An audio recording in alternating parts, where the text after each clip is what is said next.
Quem está no trono do seu coração? Autor, Pastor Márcio Valadão. Uma publicação da Igreja Batista da Lagoinha, primeira edição, fevereiro de 2012. Introdução. Quem está no trono do seu coração? Essa é uma pergunta que todo crente em Jesus deveria fazer. Muitos podem até dizer que no dia que aceitaram a Jesus como Senhor e Salvador, ele se tornou dono dos seus corações. Mas Jesus só está no trono do nosso coração quando colocamos sob o controle dele todas as áreas da nossa vida. Ele é o primeiro na nossa vida, ou ele nunca será o segundo. Assim como o rei só é rei quando reina sobre todos, da mesma maneira o Senhor Jesus, se ele não é o Senhor de tudo, ele não será Senhor da metade. É tão diferente, querido, quando o Senhor está no trono do nosso coração. A nossa vida está nas mãos dele e não temos com que nos preocupar, pois tudo é dele.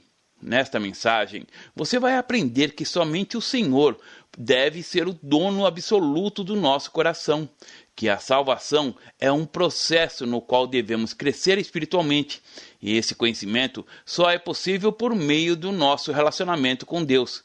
Sendo assim, devemos fazer um autoexame, entregar totalmente o controle da nossa vida ao Senhor, nos arrepender dos nossos pecados e converter os nossos pensamentos aos dele.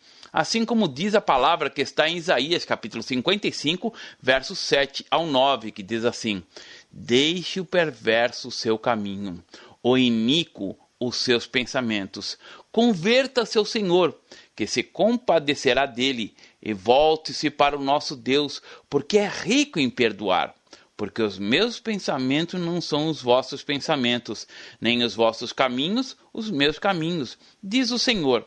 Porque assim como os céus são mais altos do que a terra, assim são os meus caminhos mais altos do que os vossos caminhos, e os meus pensamentos mais altos do que os vossos pensamentos.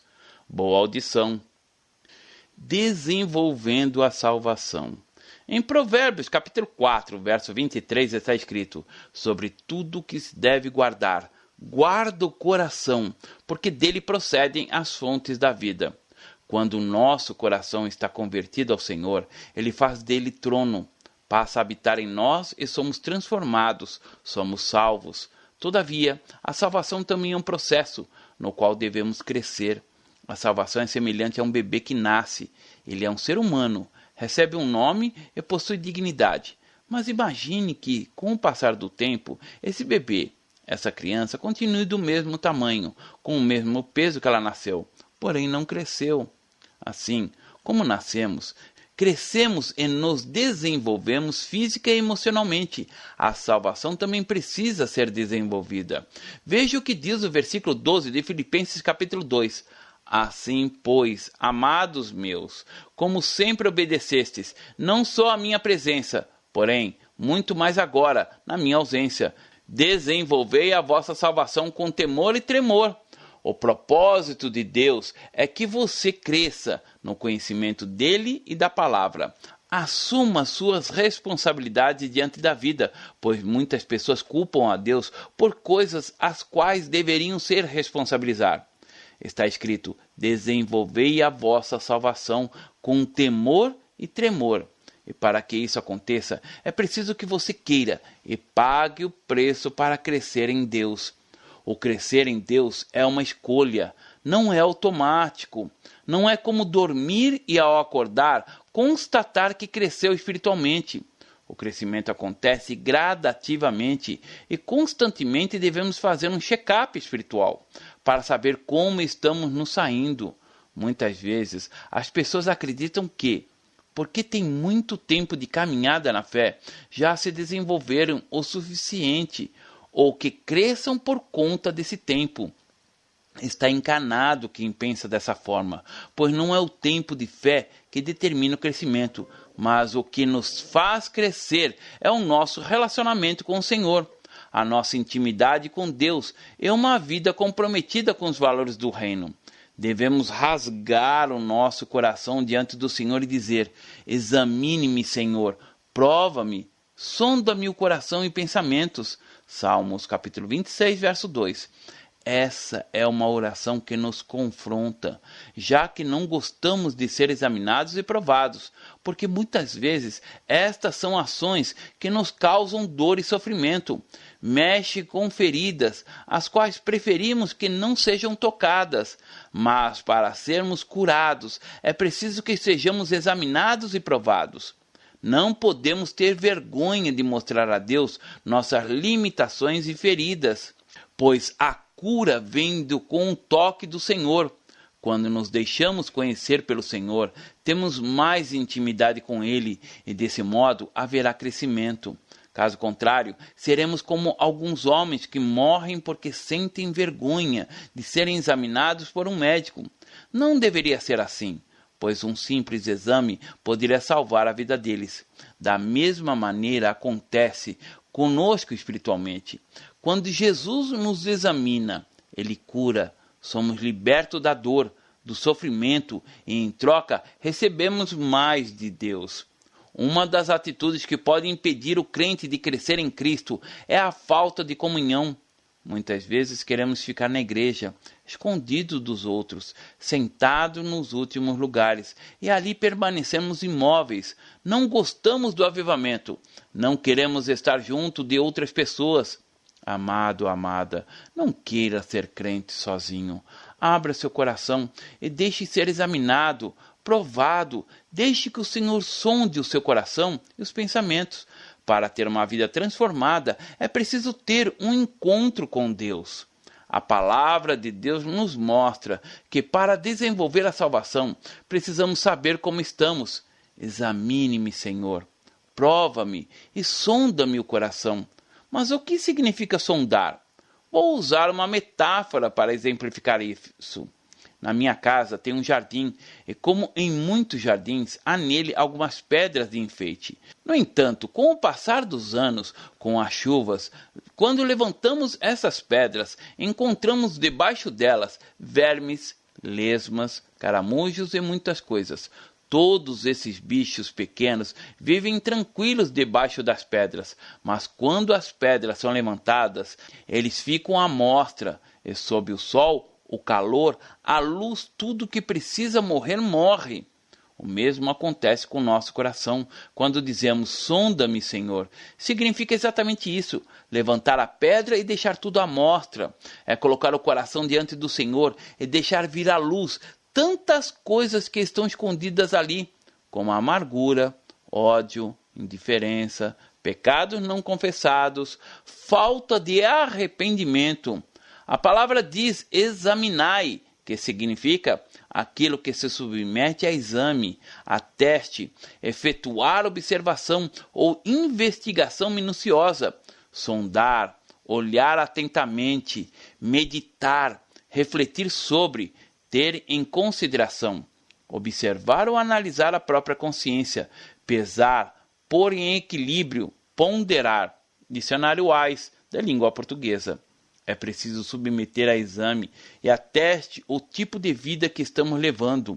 Se é uma vida de relacionamento com Deus, de arrependimento pelos pecados não confessados, ou contrária a isso.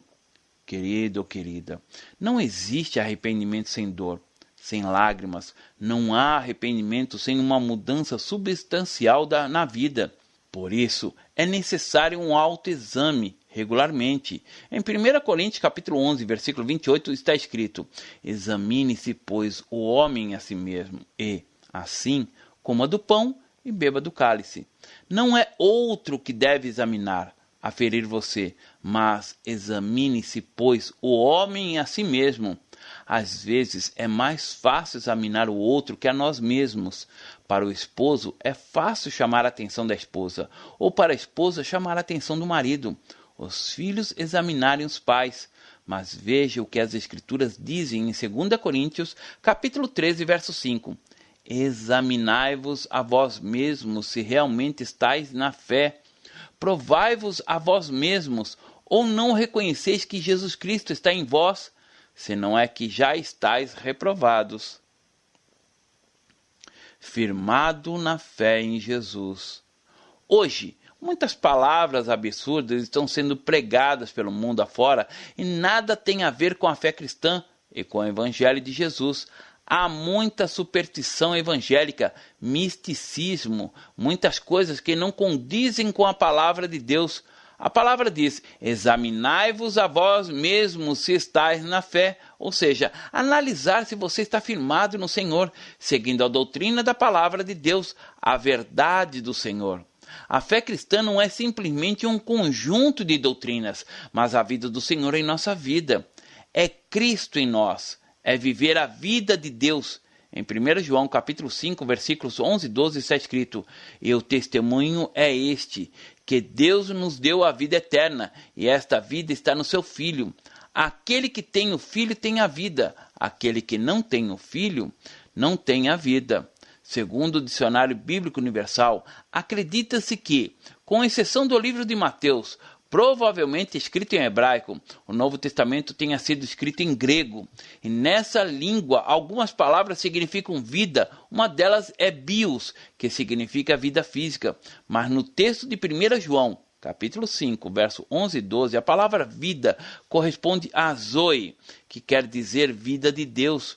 Outro texto que também se refere a Zoe é o que está escrito em João, capítulo 10, verso 10.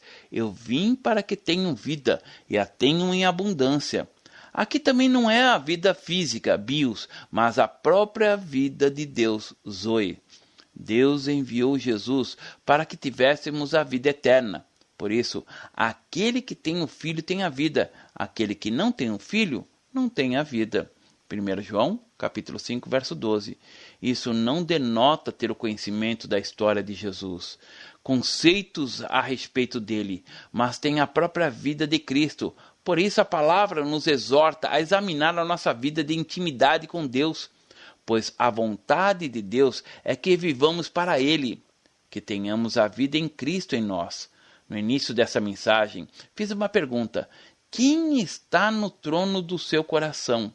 Existe algo de glorioso e ao mesmo tempo de terrível no nosso coração. Em Jeremias capítulo 17, versos 9 e 10 diz: enganoso é o coração, mais do que todas as coisas, e desesperadamente corrupto. Quem o conhecerá? Eu, o Senhor, esquadrinho o coração.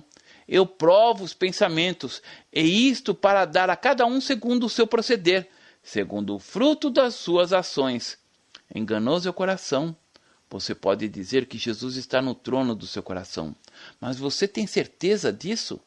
No seu modo de viver, suas ações refletem que Jesus Cristo verdadeiramente é o Senhor da sua vida? Podemos estar enganados, porque o nosso coração é ardiloso e por conta disso, muitas pessoas vivem hoje, infelizmente, sem que Jesus esteja no trono dos seus corações. No livro de Apocalipse, capítulo 3, verso 20, diz: eis que estou à porta e bato. Se alguém ouvir a minha voz e abrir a porta, entrarei em sua casa e comerei com ele e ele comigo. Ao contrário do que muitos pensam, esse texto não foi escrito somente para não cristãos. Nessa passagem, o Senhor se dirige a uma igreja, aos cristãos, pessoas como você e eu. Eis que estou à porta e bato.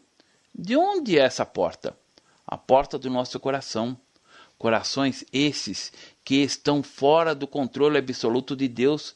Ele está a bater a porta da vida da igreja, dos crentes cujo coração ele não é Senhor absoluto. Jesus não bate para pedir ajuda, mas porque deseja estar no trono do seu coração, ter o controle absoluto da sua vida. Ele está dizendo para você nesta hora: eis que estou à porta e bato. Se alguém ouvir a minha voz e abrir a porta, entrarei em sua casa e cearei com ele e ele comigo. Algumas pessoas pensam que se entregarem suas vidas inteiramente a Jesus, a vida ficará sem graça, porque o prazer da vida dessas pessoas está focado nas coisas e não em Deus. Mas viver a vida em Deus é mais do que isso, pois quando conhecemos Deus e somos cheios do Espírito Santo, podemos a entender que nada neste mundo, nenhum prazer humano pode preencher a nossa vida, somente Jesus. Só a presença de Jesus pode preencher o vazio que há na nossa vida. E quando compreendermos isto, temos uma vida plena. Temos experimentado, nesses dias, tanto de Deus, São tantas manifestações gloriosas da presença do Senhor, as pessoas sendo tocadas, quebrantadas. Nunca vimos tantos arrependimentos como tenho visto nos últimos dias. Reconciliação, casamentos restaurados e vidas sendo mudadas radicalmente. Temos vivido um tempo tão maravilhoso em que a glória do Senhor tem vindo sobre a nossa vida de maneira sobrenatural. A igreja tem sido avivada. Deus está surpreendendo a sua igreja com uma unção de quebrantamento. São tantas lágrimas, pessoas entregando suas vidas a Jesus. Tenho recebido tantos testemunhos, cartas relatando sobre aquilo que o Senhor tem feito em vários lugares. É algo tão lindo, tão tremendo. Por isso nós cremos no que está escrito na palavra que diz: estou plenamente certo de que aquele que começou a boa obra em vós há de completá-la até o dia de Cristo Jesus. Filipenses capítulo 1, verso 6.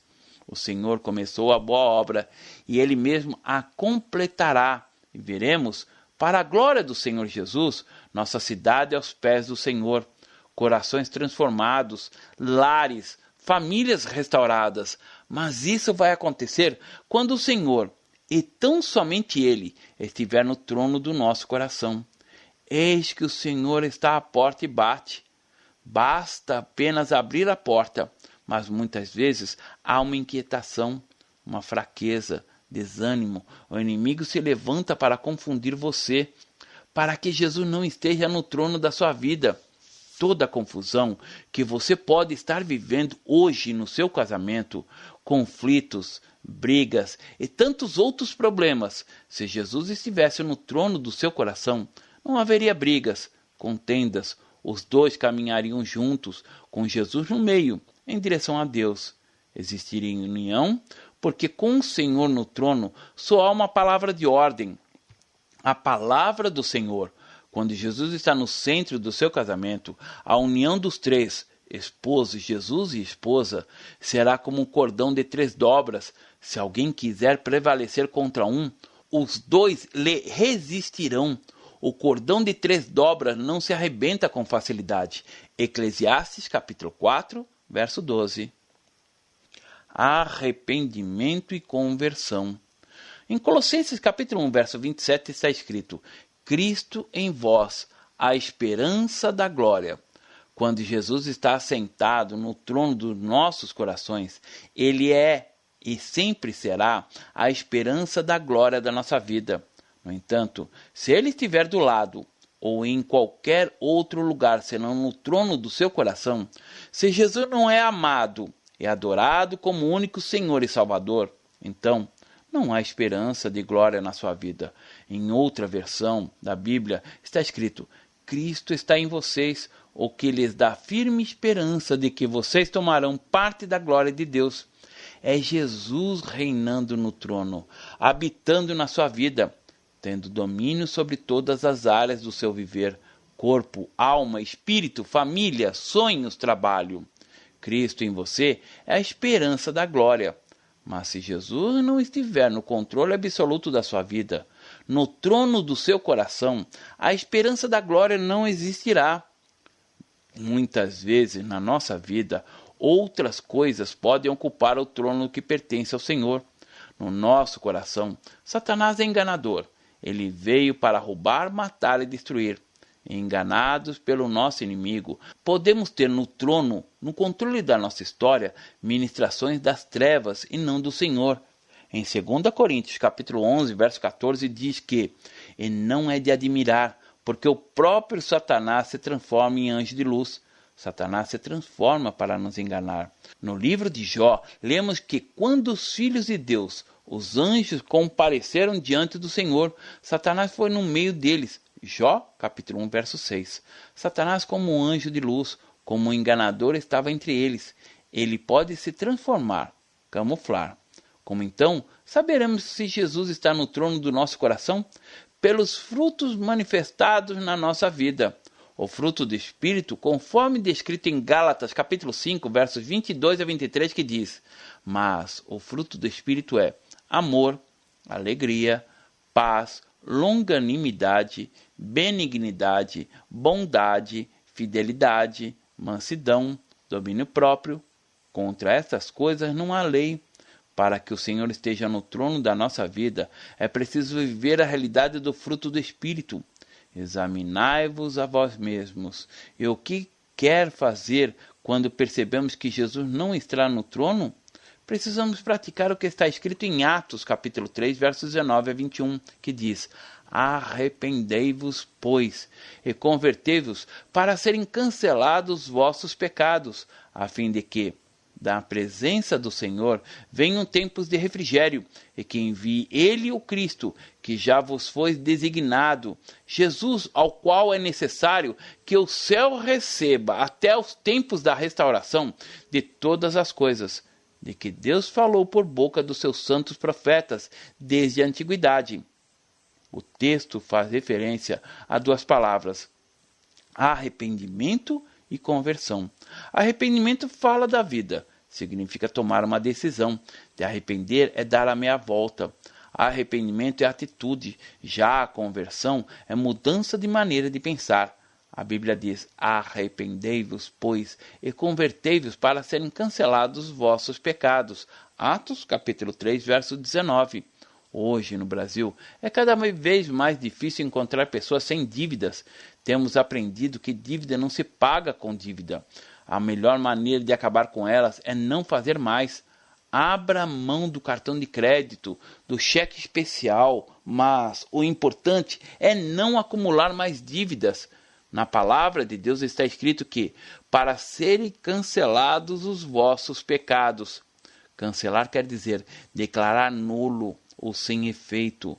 Os nossos pecados suscitaram a nossa dívida para com Deus, uma dívida impagável, pois por mais sacrifícios que fizéssemos, nenhum deles seria suficiente para liquidá-la.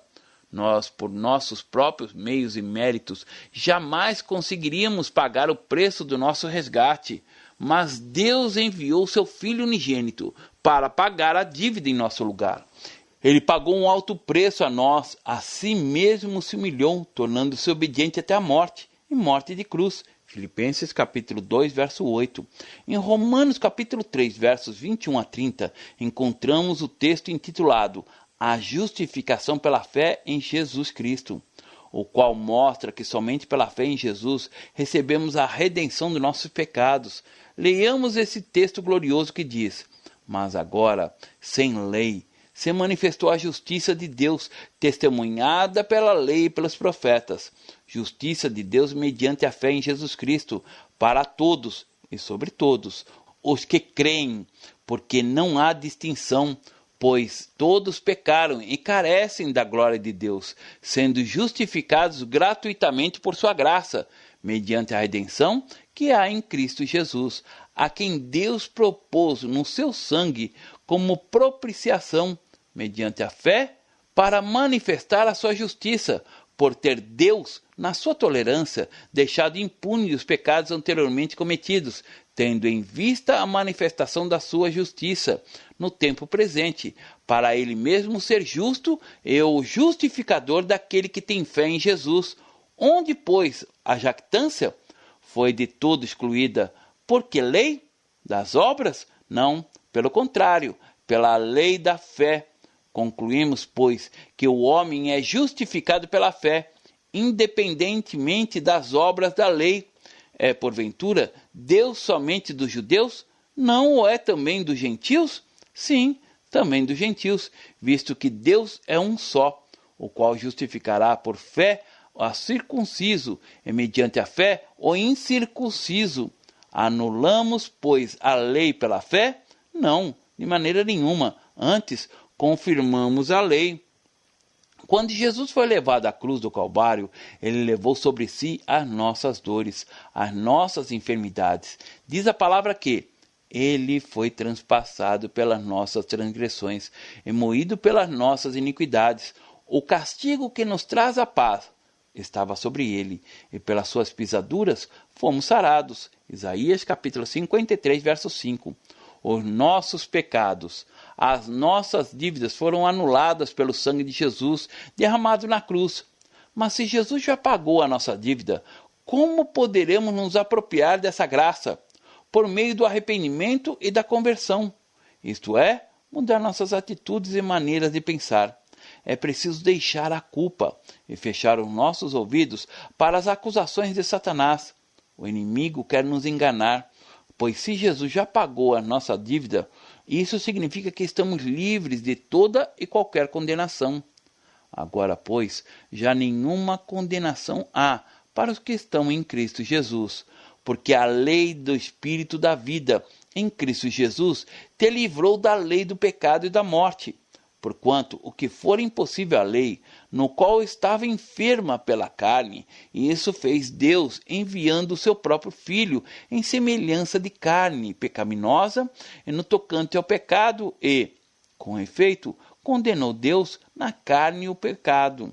Romanos capítulo 8, verso 1 a 3. E por meio do arrependimento e conversão, tomamos posse dessa bênção. A palavra diz: arrependei-vos, pois, e convertei-vos, para serem cancelados vossos pecados.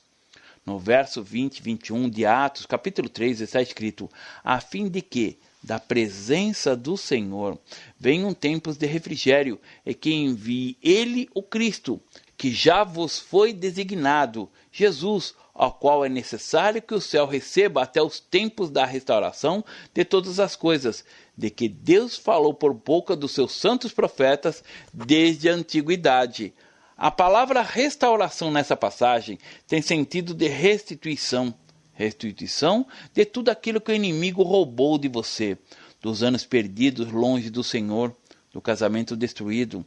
Ao voltar sua vida para o Senhor, ao entregar o trono do seu coração a Deus, consequentemente, você experimentará a restauração do Senhor para a sua vida. A presença de Deus traz um tempo de refrigério, não um tempo passageiro, mas algo que permanece, porque Jesus nunca se abdicará do trono do seu coração, a não ser que você peça a Ele que deixe o trono da sua vida. A vida é uma escolha. Você pode escolher viver para Cristo e receber toda a sorte de bênçãos que Ele tem preparado para você. Ou viver para si mesmo é viver as consequências dos seus próprios atos. Você precisa entender que o Senhor quer o seu coração. Ele deseja que você o chame para outro nível da sua vida, o de intimidade com Ele. O Senhor diz: buscai, pois, em primeiro lugar, o seu reino e sua justiça, e todas essas coisas vos serão acrescentadas. Mateus capítulo 6, verso 33. Isso quer dizer tornar o governo de Deus e o nosso correto relacionamento com Ele a maior das prioridades da vida. Bíblia de Estudos Genebra. A sua prioridade tem que ser o Senhor, buscar o reino de Deus e a sua justiça. Considerações finais. Querido ou querida, há um tempo para todas as coisas debaixo do céu. Assim está escrito em Eclesiastes, capítulo 3, verso 1 a 8. Tudo tem seu tempo determinado, e há tempo para todo propósito debaixo do céu. Há tempo de nascer e tempo de morrer, tempo de plantar e tempo de arrancar o que se plantou, tempo de matar e tempo de curar, tempo de derribar e tempo de edificar, tempo de chorar e tempo de rir, tempo de prantear e tempo de saltar de alegria, tempo de espalhar pedras e tempo de ajuntar pedras, tempo de abraçar e tempo de afastar-se de se abraçar, tempo de buscar e tempo de perder, tempo de guardar e tempo de deitar fora, tempo de rasgar e tempo de coser, tempo de estar calado e tempo de falar, tempo de amar e tempo de aborrecer, tempo de guerra e tempo de paz. Este é o tempo do Senhor, tempo para o arrependimento. Muitas vezes o arrepender dói, mas logo vem o alívio, pois tudo que Deus deseja é a solução permanente e não temporária para a sua vida. Deixe Jesus realmente ter o controle absoluto da sua vida. Coloque-o no trono do seu coração.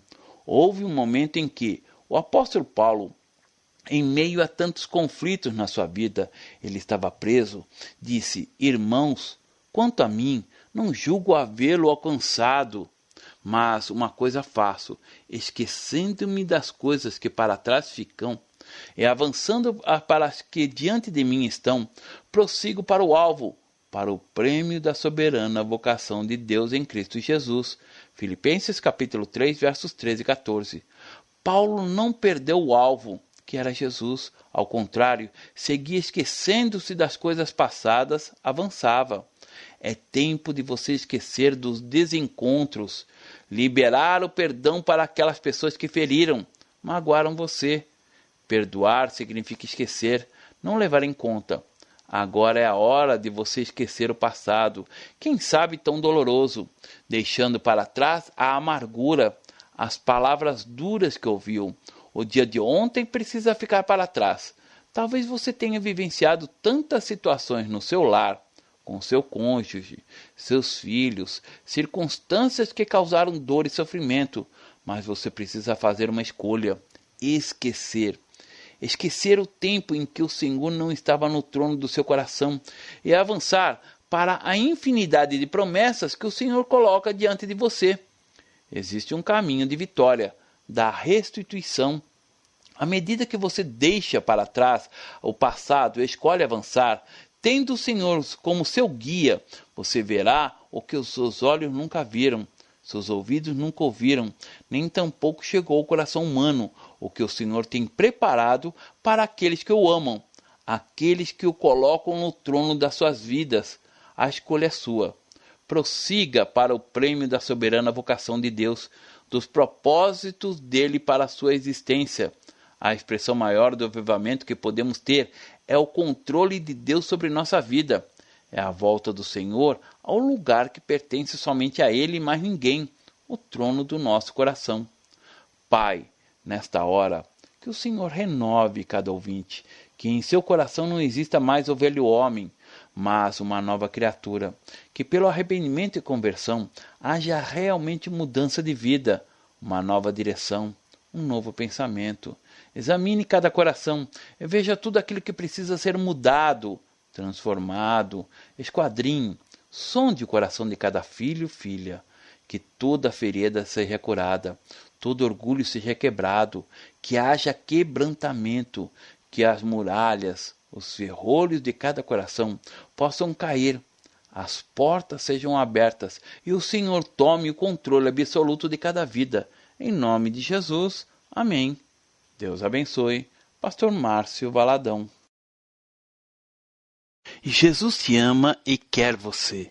Primeiro passo: Deus o ama e tem um plano maravilhoso para a sua vida, porque Deus amou o mundo de tal maneira que deu seu Filho unigênito para todo aquele que nele crê não pereça, mas tenha vida eterna. João capítulo 3, verso 16. Segundo passo: o homem é pecador e está separado de Deus, pois todos pecaram e carecem da glória de Deus. Romanos capítulo 3, verso 23, parte B. Terceiro passo: Jesus é a resposta de Deus para o conflito do homem.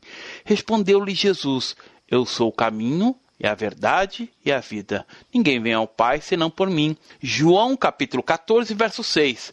Quarto passo: é preciso receber a Jesus em nosso coração, mas a todos quanto receberam, deu-lhes o poder de serem feitos filhos de Deus, a saber, aos que crerem em seu nome. João capítulo 1, verso 12, parte A.